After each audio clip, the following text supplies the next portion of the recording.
sandwiches, ice cream, coffee and snacks, and many other pleasing treats. Our foods are fresh and tasty, our drinks satisfying and refreshing. They're so good. Welcome to Average Joe's Drive-In. And now, on with the show. Hey everybody, welcome to episode 85 of Average Joe's Drive-In. It's getting that time of year. The weather, especially here in Maine, the weather's cooling down. The leaves are starting to change. We're edging up on October, and I am getting super excited for October, which is horror month. For me anyway, and I know a lot of other people. Usually I kind of start around the end of September really delving into the horror movies. So I was thinking this episode might be a good episode to be kind of heavy on the horror reviews. I have quite a back catalog of reviews I haven't gotten around to, so I decided to go through and pull out some of the ones that I hadn't reviewed yet. And a lot of these I've watched recently, and there's a few from, a month or so ago or whatever. But so, in the spirit, see what I did there? I decided to, like I said, kind of make this a little bit of a horror-centric episode. And just to let you know, I recorded the other day an episode with my good friend Dan Fleming from the Potato League podcast, where we are going to be talking about the films we're going to view, or at least attempt to view, for this year's Horror-thon. Dan will be joining me throughout the month of October, as well as some other really special guests. Not going to say who, because I'm not 100% sure who is going to be able to do it and who isn't. We talk about a lot of cool stuff. So, starting this week, there will be a lot of weeks where there'll be at least, there'll be 2 episodes. There'll be at least 1 episode every week, but a lot of weeks there will probably be 2.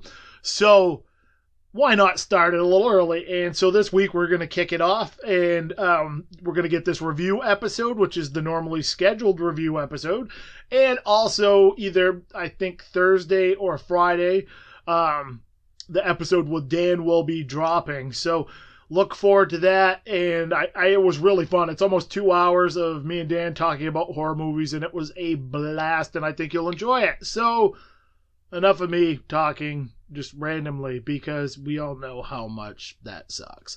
And we're going to kick it off with a film that's a favorite of mine, and that's 1985's Return of the Living Dead.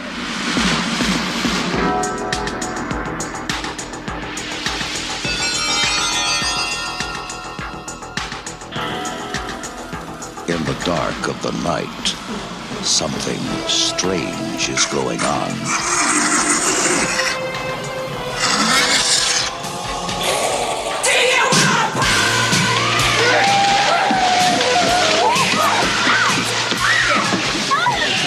Did you see that movie, Night of the Living Dead? Sure. They ship those bodies. Well, say hello. The dead have risen from the grave. Mister, there's 100 of those things out there. How many did you say? 100?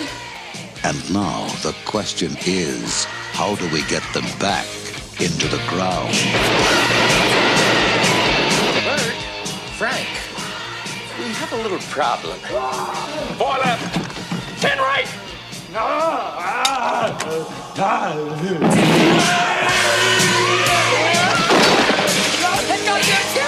It's all over everything! Stupid asshole! Watch your tongue, boy, if you like this job! Like this job!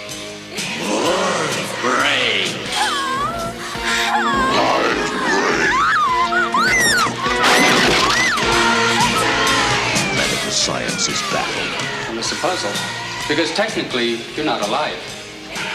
Why do you eat people? Not people. Brains. How do you kill something that's already dead? Well, how do I know, Fred? I don't know. Let me think. It's not a bad question, Bert. In that movie, they destroyed the brain to kill him. Is that what they did? The brains, right. Brains! Brain! The brain! I hit the brain! Oh! Get it off! Get it off! Get it off! Get it off! Get it off! Get it off! The secretary is nervous. How was your day? Usual crap. The police are confused.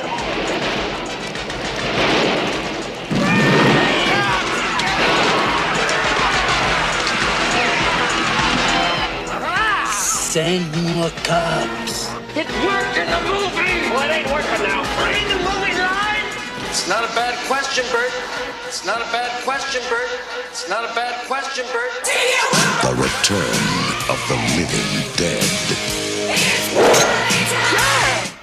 This is a comedy horror directed by Dan O'Bannon. Has a 91-minute runtime. It is rated R. Stars Clu Gulager, James Karen, and Don Calfa. I watched this on Blu-ray. Synopsis. When foreman Frank shows new employee Freddy a secret military experiment in a supply warehouse, the two klutzes accidentally release a gas that reanimates corpses into flesh-eating zombies. As the epidemic spreads throughout Louisville, Kentucky, and the creatures satisfy their hunger in gory and outlandish ways, Frank and Freddy fight to survive with the help of their boss and a mysterious mortician. Return of the Living Dead is a classic. It's one of those horror films that blended comedy and horror in a near perfect manner. I've seen this countless times over the years, and it never dulls on me.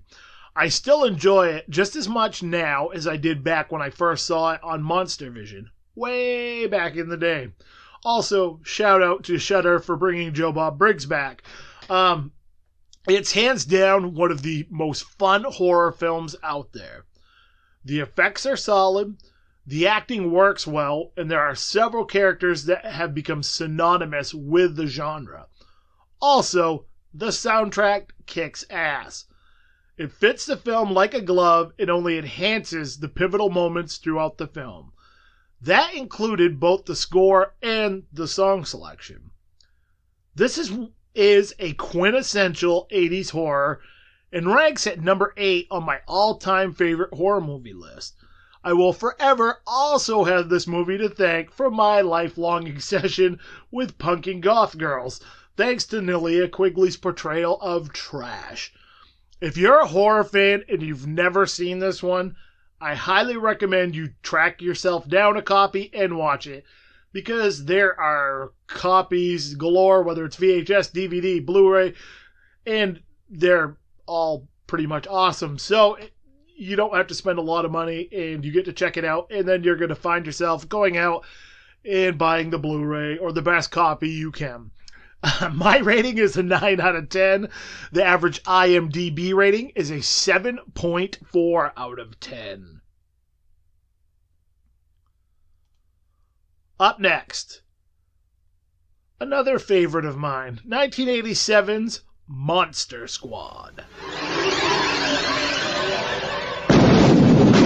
You know who to call when you have ghosts. But who do you call when you have monsters? We're the Monster Squad. What's a squad? It's like Miami Vice, I think. They're young and inexperienced. Naughty virgin. They're a bit disorganized. Monsters are not real. We don't know that, sir. 2,000-year-old dead guys do not get up and walk away by themselves. But when strange things start happening in town... There's a monster in my closet. Ooh, look at that big, scary monster. What's happening? You wait to kill a werewolf. Silver bullet? They're the only ones ready to do battle. Something's out there that's killing people. And if it's monsters, nobody's gonna do a thing about it but us. Soon the creatures of the night shall rule the world. Real monsters? Us? Midnight. In the world, remember? Maybe we can be like Mass Squad instead, you know. 2 mass bombs. We got 235. Stick back up. Hurry up. Or Nature Squad. The book was right. Don't you see it's all true? By midnight... You guys! They won't seem so young anymore.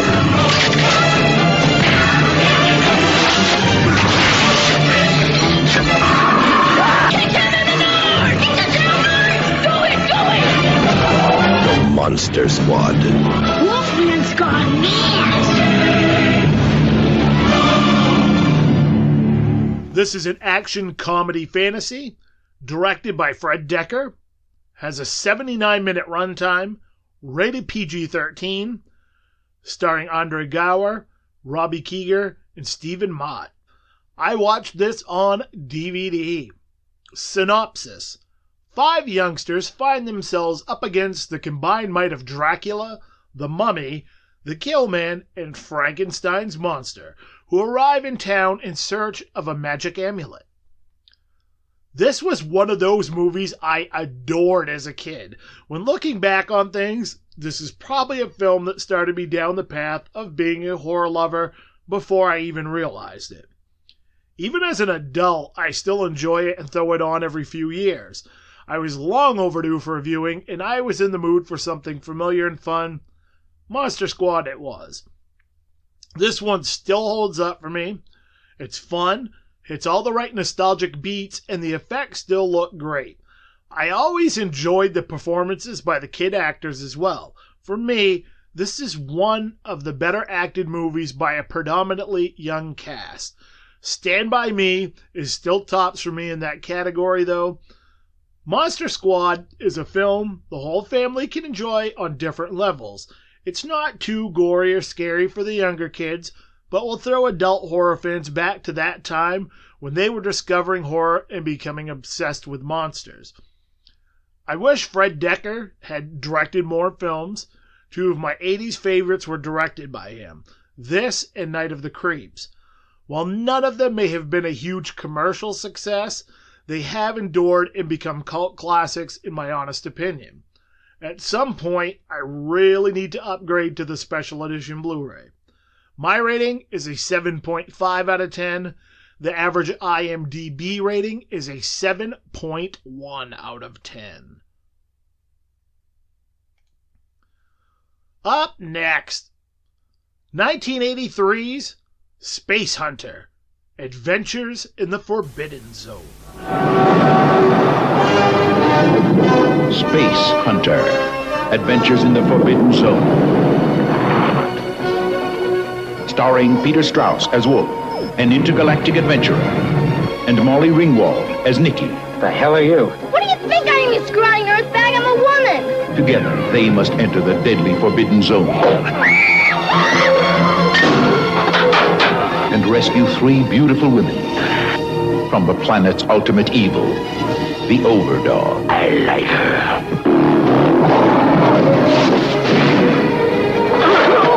Works every time. I'll bet breeding with us would kill him. I'll take that bet.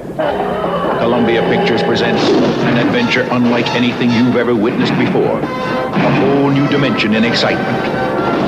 The ultimate experience.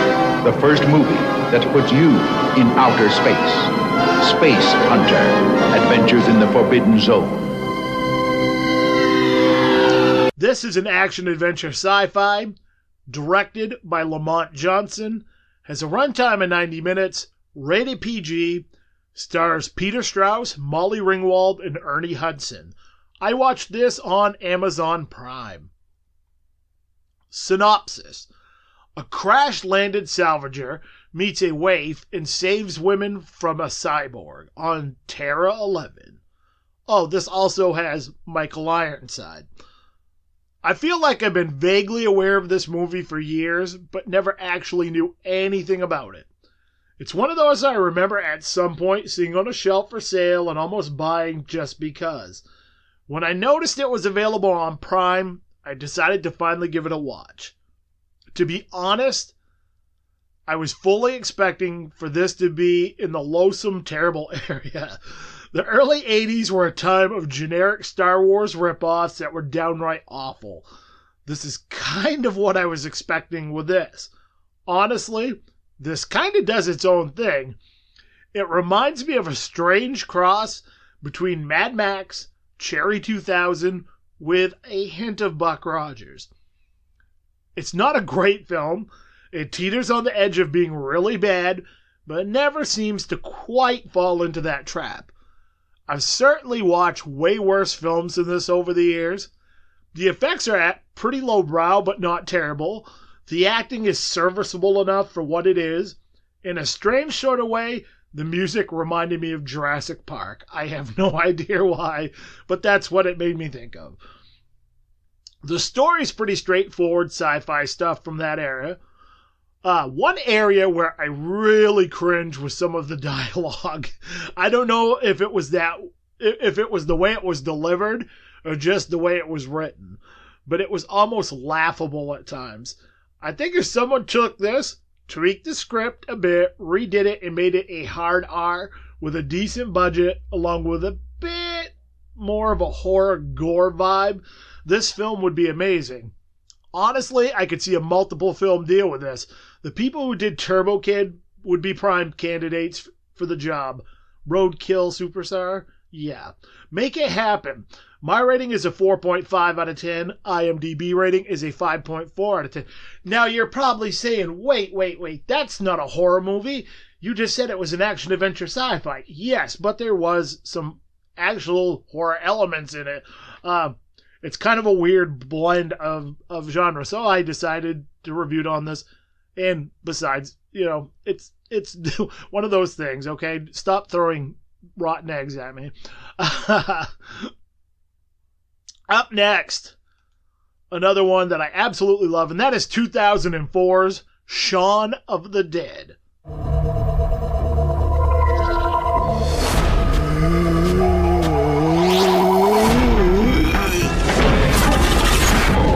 Do you ever think that modern life is not for you? Do you do the same dead-end job every day? Is your love life dying on its feet? To a wonderful mom. Have you ever felt that you're turning into a zombie? Maybe you're not alone. Pisshead. Although no one official is prepared to comment, religious groups are calling it Judgment Day. It is vital that you stay in your homes. Avoid all physical contact with the assailants.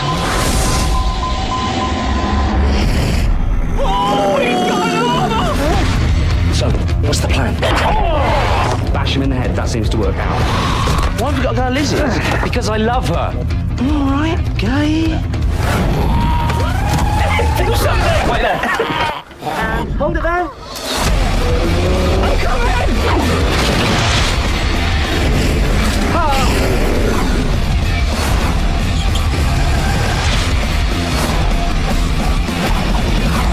Here they come!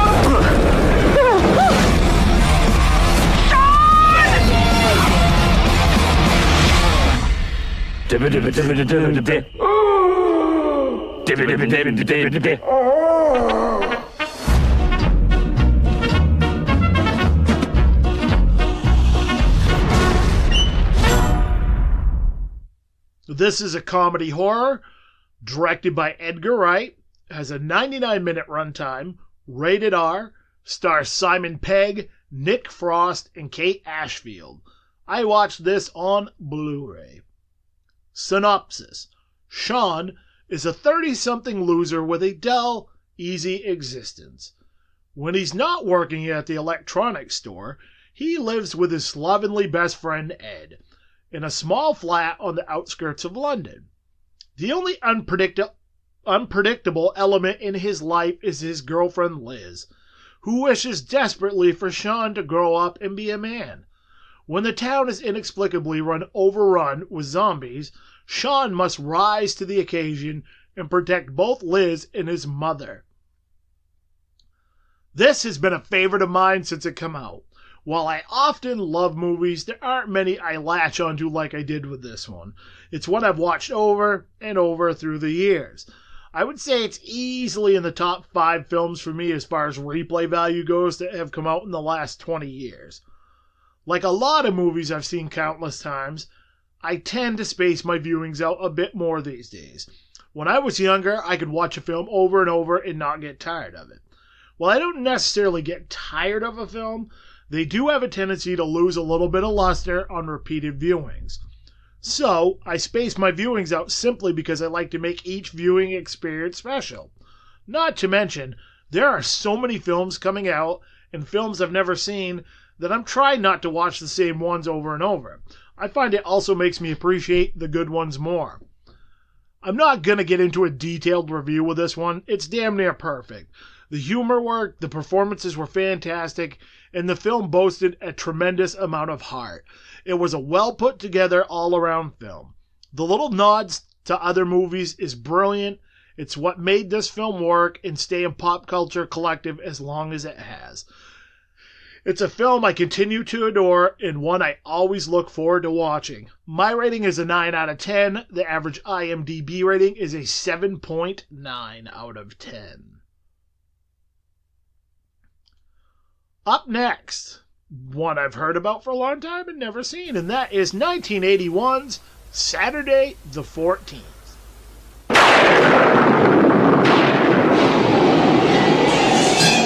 It gets bad on Friday the 13th, but it gets worse on Saturday the 14th. The Book of Evil! Evil? Richard Benjamin, Paula Prentice. We've inherited a house with a curse. Oh, come on, Mary. You know you don't believe in curses. Well, somebody did the dishes, and we're the only ones in this house. An innocent family driven absolutely batty. Just when you thought it was safe to look at the calendar again comes Saturday the 14th. The year's #1 horror comedy spoof. God, look at all these owls. My name is John Hyatt, and I've got bats in my belfry. You know how many? We charge by the bat. Hold it right there, Mary. No, darling, keep it away. No, thank you very much. I'd like to take a look at her neck. Well, if you don't trust me after 311 years of marriage... When I leave this house, there'll be nothing left here to be afraid of. Every shroud has a silver lining, so if you see every other chiller this year, you'll need Saturday the 14th. Oh, this must be your charming wife. Famine. War. Major Pest Control. Death! It's your chance to laugh at everything that ever scared you. Come on, Billy. Quit fooling around. Give me a kiss, darling. Oh, let me just see who that is. I'll be back for that kiss. Be sure to see it before sunrise. Saturday the 14th. This is a comedy fantasy horror directed by Howard R. Cohen. It has a 75-minute runtime, rated PG, stars Richard Benjamin, Paula Prentice, and Jeffrey Tambor. I watched this on Amazon Prime. Synopsis. Not even a shark fin in the bathtub is enough to convince people that their inherited house is haunted. Again, I've heard of this one, but not much about it, and I figured why not give it a go. If I had seen this one as a kid, I probably would have loved it. Viewing it for the first time as an adult, not so much. It was a perfectly serviceable movie for the most part. Pretty cut and dry. There were some okay comedic moments here and there, but I thought most of the jokes fell flat. Again, as a kid, I probably would have found this way funnier. It very much has a TV movie feel. There's that shot on a set aesthetic to it, almost like you're watching an old TV show. That's not really a big issue, but from a technical standpoint, it feels very small and confined. The acting's okay, the effects are super cheesy. One area I thought was really good was the score. I very much liked the music. This would be a good one to watch with younger kids. If you like horror and wanted to watch something that wasn't going to terrify them too badly. It's not scary and rather goofy. For me, this is probably a one and done. But who knows? Maybe one day down the road I'll throw it on if the circumstances are right. My rating is a 4 out of 10. The average IMDb rating is a 4.6 out of 10.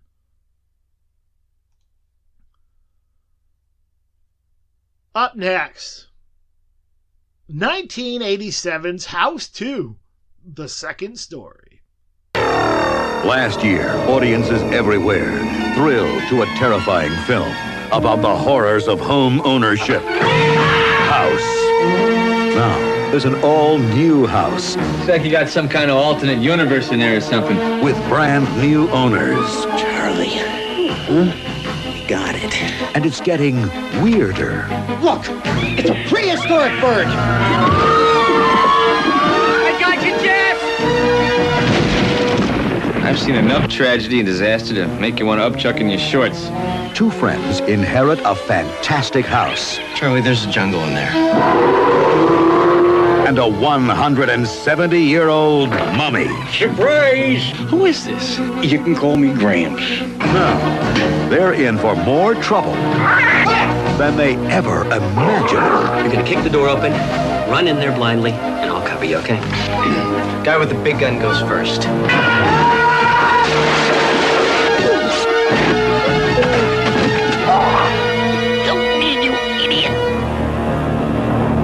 House 2, The Second Story. This place gives me the creeps.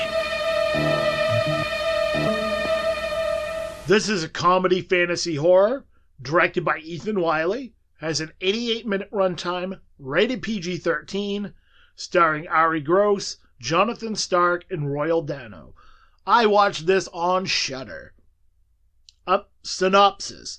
A man and his friend exhume an ancestor in the house where his parents were killed.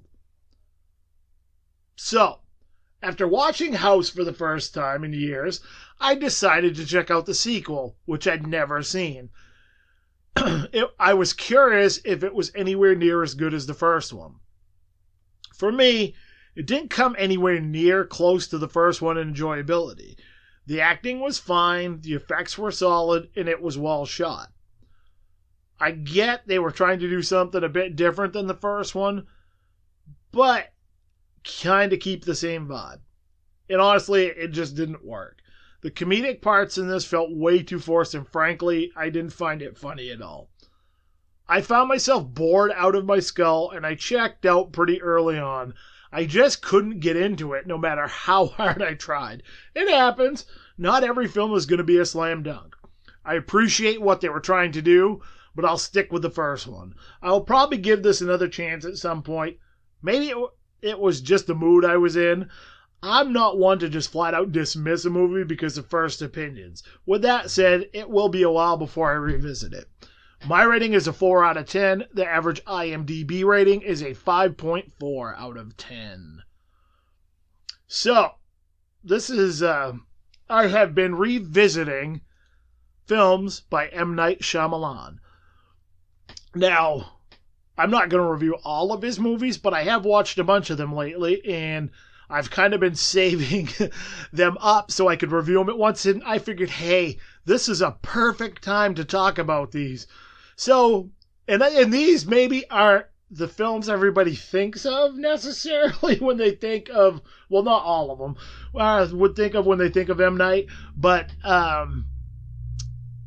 they're ones I think enjoy for the most part. And so we're going to kick it off with 2006's Lady in the Water. I'm Cleveland Heap. Welcome to the Cove.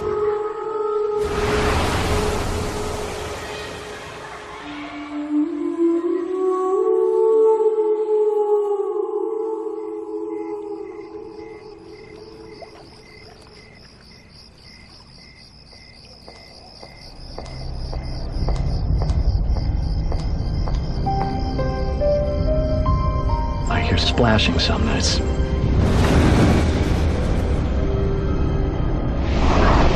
Hello? Hey! I saw you! I saw you!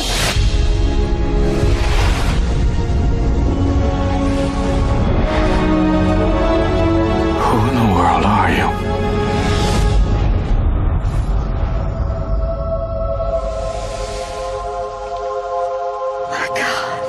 You have an animal size. I don't know who you are, but you did something to my thoughts. Where are you from? The blue world.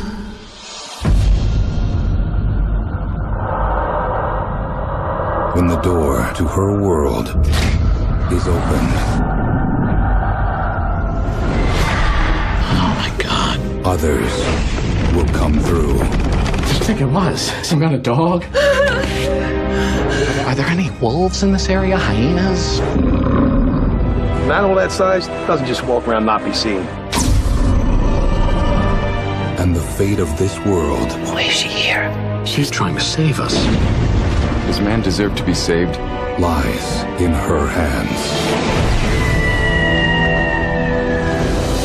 What do you see? Cleveland, run! Did something go wrong? What's happening? I thought it was gonna be safe! M. Night Shyamalan's Lady in the Water. How many of you are there?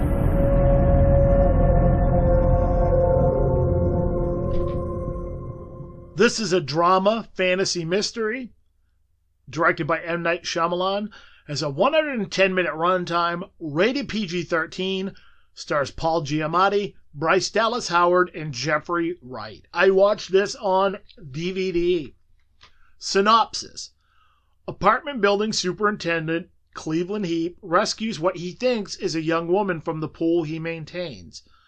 When he discovers she is actually a character from a bedtime story who is trying to make the journey back to her home, he works with his tenants to protect his new friend from the creatures that are determined to keep her in our world. I really liked this the first time I saw it, but I haven't seen it in several years. I was able to snag a copy on the cheap recently, so I was excited to give it another watch. This film, at its core, is a classic fable. It's told through mythology in the lens of our main character, Cleveland. I personally thought it was a great modern twist on a classic theme. The story of redemption and looking beyond the exterior of those around us, that there's more to people than just what's on the surface.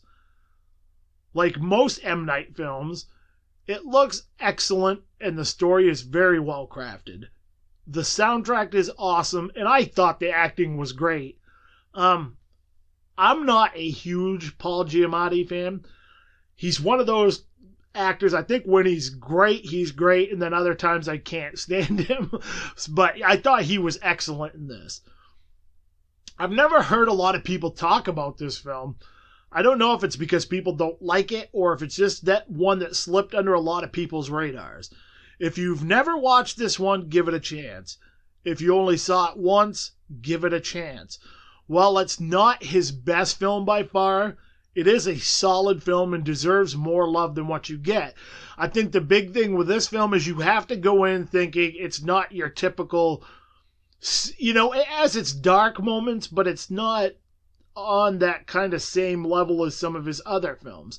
And I think maybe the few people I know that don't really like it, that I've talked to, maybe that was part of the reason they didn't. I don't know. I'm just saying it's a film worth giving another shot. My rating is a 7.5 out of 10.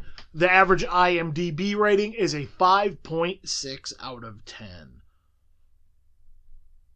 Up next. Oh boy, this one.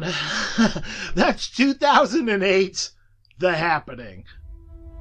I don't know if any of you guys have heard about this article in the New York Times. Well, apparently, honeybees are just disappearing all over the country.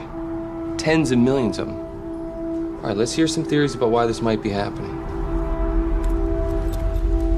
Nobody? You're not interested in what happened to the bees?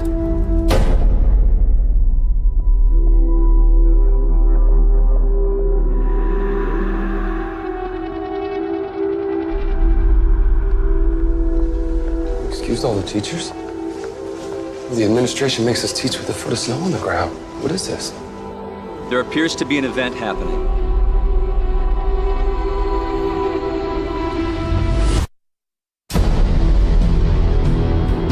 Homeland Security and the CDC has reported attacks. Boston, Philadelphia, Maryland. White House officials claims the CIA has a defense against chemical weapons. I don't understand what you're saying. She says everyone's dead outside. What's going on? We lost contact. With whom? Everyone. The government's testing something there. If it went wrong. The affected area now includes California.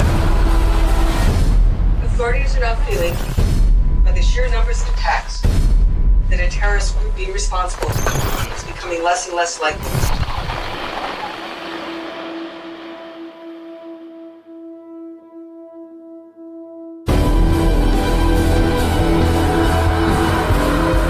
Science will come up with some reason to put in the books. But in the end, it'll be just a theory. We will fail to acknowledge that there are forces at work beyond our understanding.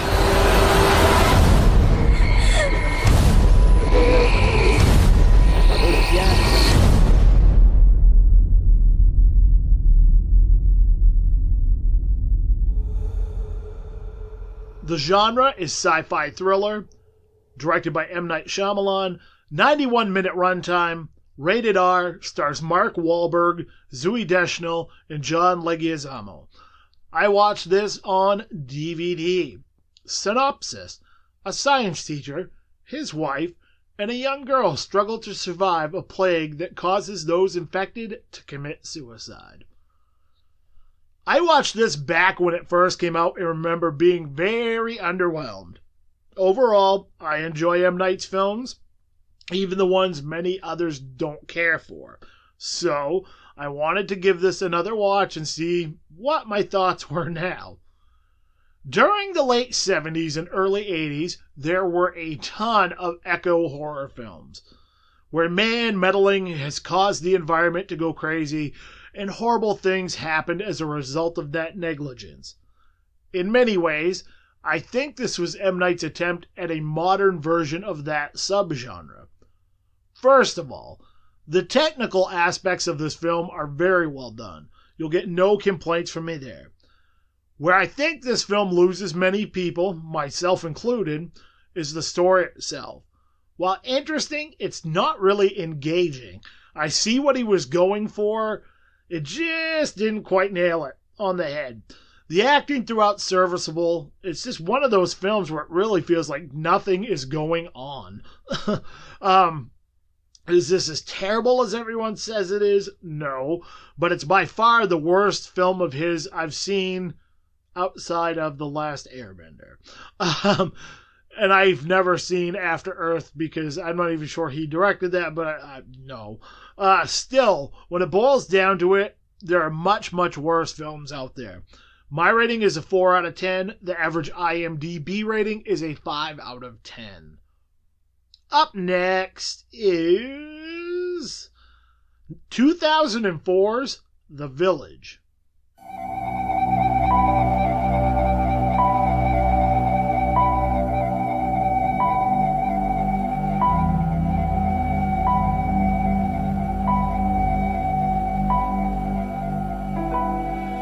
We have always had, since the day we settled here, a gentle understanding with the creatures who live beyond our borders. We do not stray into their woods. They do not come into our village. I have always pictured them in some ways as our protectors. They have allowed us to live here, nestled amongst them in this untouched place.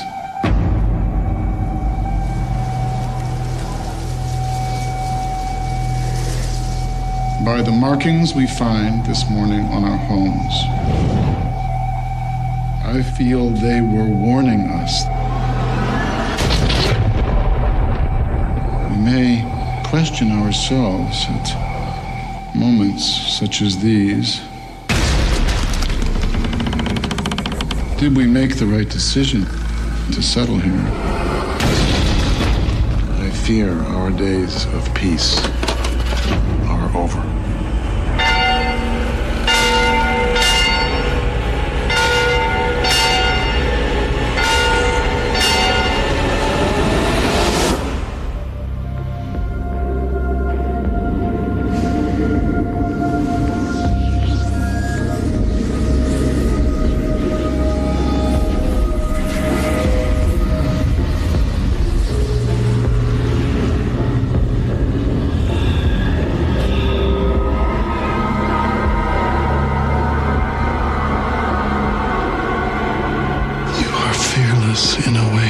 shall never know.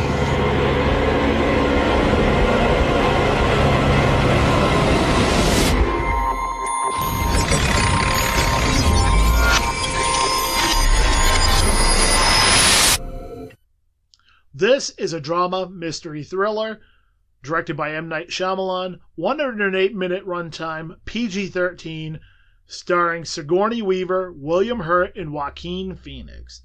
I watched this on DVD. Synopsis. An Amish-style community lives cut off from the outside world by the woods, in which they believe dangerous creatures exist. They have an uneasy truce with the creatures. If they stay out of the woods, they are left unharmed. When one of the young villagers becomes ill, the boy who loves her ignores the elders of the village to make a bid to the next town to fetch medicine. I've never understood the hate this film seems to get. I've always found it very enjoyable and interesting. I think a lot of the people who hate on it miss the point and pick it apart just for the sake of picking it apart. Granted, there are films that deserve that, but I really don't feel this is one of them. I thought the acting was fantastic in this. It's a great ensemble cast, and their characters are interesting. There's an innocence about many of them. That innocence is what makes the story interesting. They live a simple way of life, a life that is kept in check from venturing to any nearby towns by the mysterious creatures that roam the woods. Like most Shyamalan films, this is very well shot, and the score is haunting. Out of all of his films, this is probably my favorite score. There's a simplistic nature to it that fits the tone of the film perfectly. Honestly, I get some of the issues people have with it, but to me, they're super nitpicky. Part of the joy of movies is suspending your disbelief a bit. I think part of the hate came from people being sick of the twist-type endings.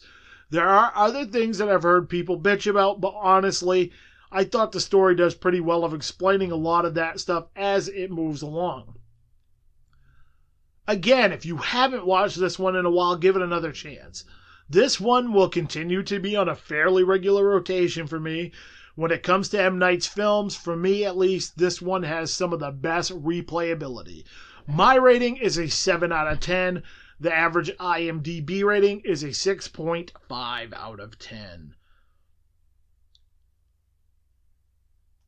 And I'm going to end it with one of his more recent films, and that is 2016's Split.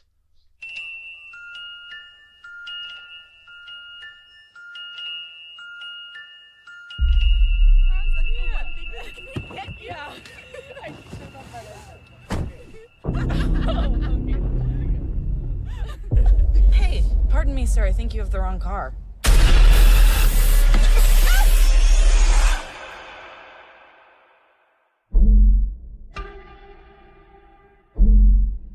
What are we doing here?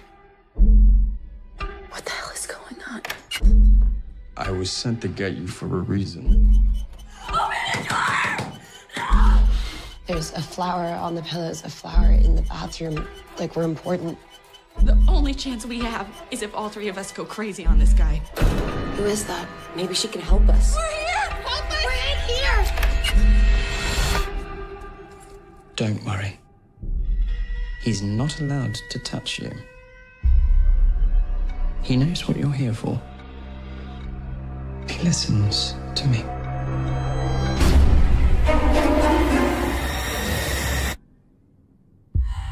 My name's Hedwig. How old are you? 9. I've never seen a case like this before. 23 identities live in Kevin's body. Who are you?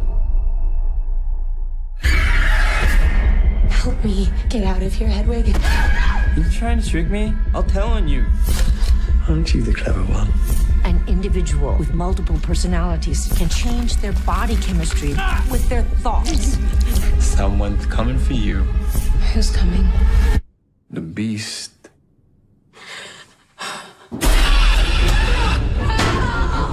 There's a man here. He abducted us and he's going to kill me. We're meant for something. Something horrible.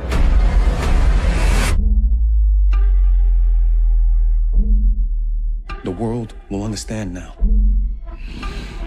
The beast is real.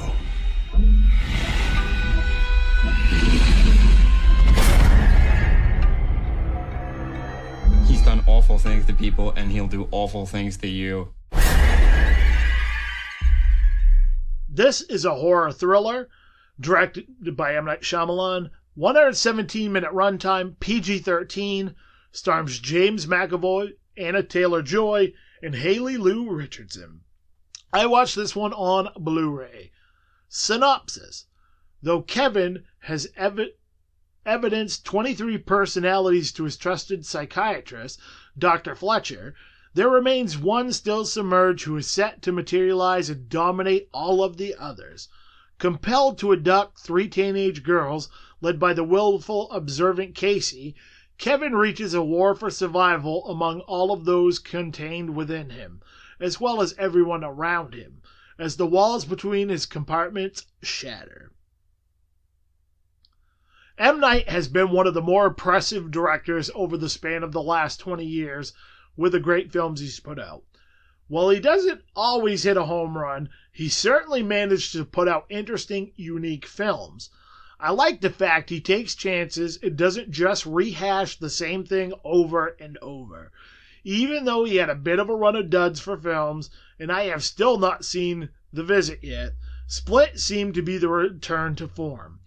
Everyone I know who'd seen it loved it and couldn't help but heap praise upon it. Well, that's usually a good sign. It also makes me a bit sketched out when it comes to checking the film out. For the simple reason I go in with my expectations too high, so I sat on this one for a while and just finally got around to watching it. This is a really hard film to review without spoiling anything, but I'm going to do my best. This is hands down one of Shyamalan's best films. I've only seen it once, but it's right there with Unbreakable and Signs for me as his best. The film has a very interesting tone and vibe throughout, and you're glued to the story. What is going to happen next? Where is it going? You find yourself trying to figure things out. Meanwhile, Shyamalan does what he does best and sucks you in even further. James McAvoy is amazing in this. One of the better performances of any actor I have seen in the last several years. His transitioning between characters is damn near flawless. The whole cast is excellent. From start to finish, the technical aspects of this film are great.